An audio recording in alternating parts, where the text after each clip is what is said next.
Doc/doct comes from the Latin docere, which means to teach. So, for instance, a doctor was originally a highly educated person capable of instructing others in a field, which usually wasn't medicine. Doctrine: 1. Something that is taught. 2. An official principle, opinion, or belief. According to the 19th century doctrine of papal infallibility, a pope's official statements on matters of faith and morals must be regarded as the absolute truth. The original doctrines were those of the Catholic Church, especially as taught by the so-called doctors, religious scholars, of the Church. But today a doctrine can come from many other sources. Old and established legal principles are called legal doctrine.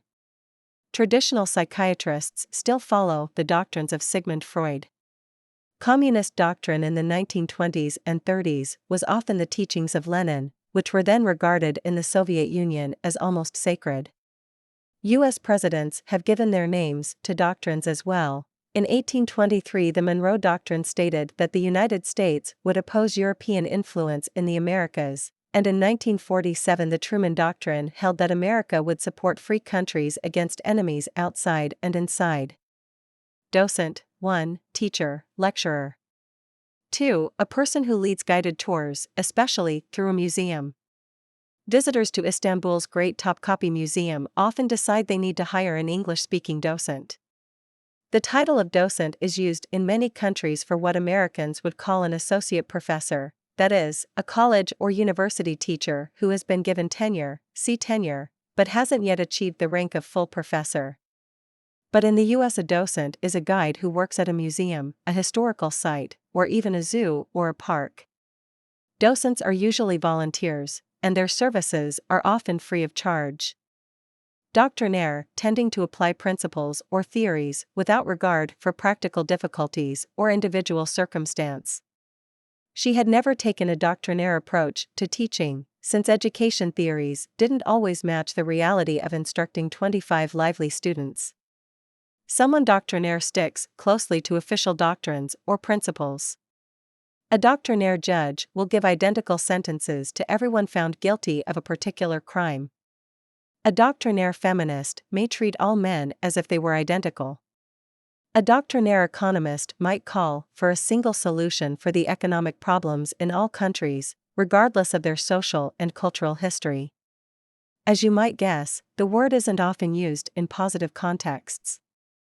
Indoctrinate: 1. To teach, especially basics or fundamentals. 2. To fill someone with a particular opinion or point of view. In the Army's basic training, sergeants have 11 weeks to indoctrinate their new recruits with Army attitudes and discipline. Indoctrinate simply means brainwash to many people today.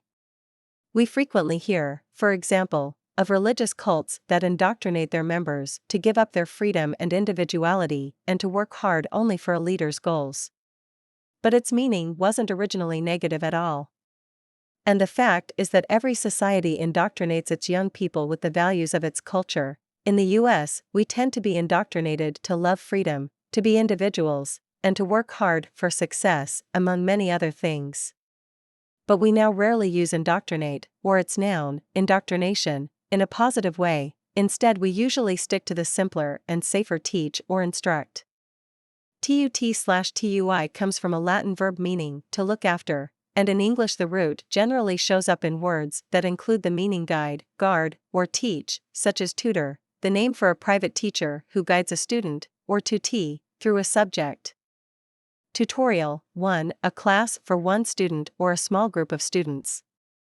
2. An instructional program that gives information about a specific subject. He'd been taking tutorials with the same graduate student for 2 years, and learning far more than he'd ever learned in his large classes. Tutorials with live tutors are useful for both advanced students and struggling ones.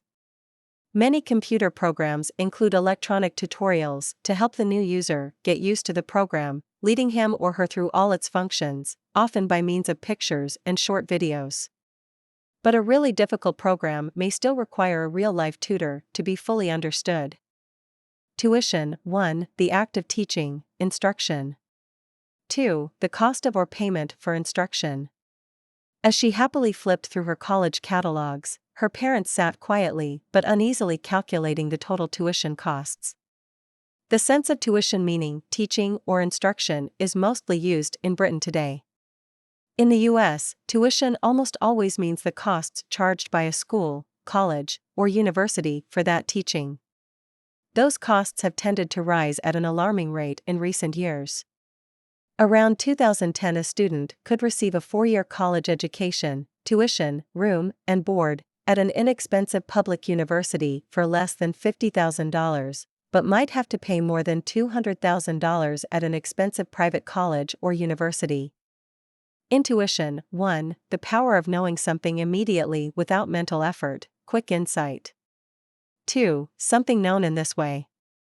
She scoffed at the notion of women's intuition, special powers of insight and understanding in personal relations that women are supposed to have. Intuition is very close in meaning to instinct. The moment a man enters a room, you may feel you know intuitively or instinctively everything about him. That is, you may intuit his basic personality. Highly rational people may try to ignore their intuition and insist on being able to explain everything they think, but artists and creative thinkers often tend to rely on their intuitive sense of things. Intuition can be closely related to their imagination, which seems to come from somewhere just as mysterious. Some psychologists claim that the left brain is mainly involved in logical thinking and the right brain in intuitive thinking, but the brain is terribly complex, and even if there's some truth to this idea, it's not terribly obvious how to make use of it.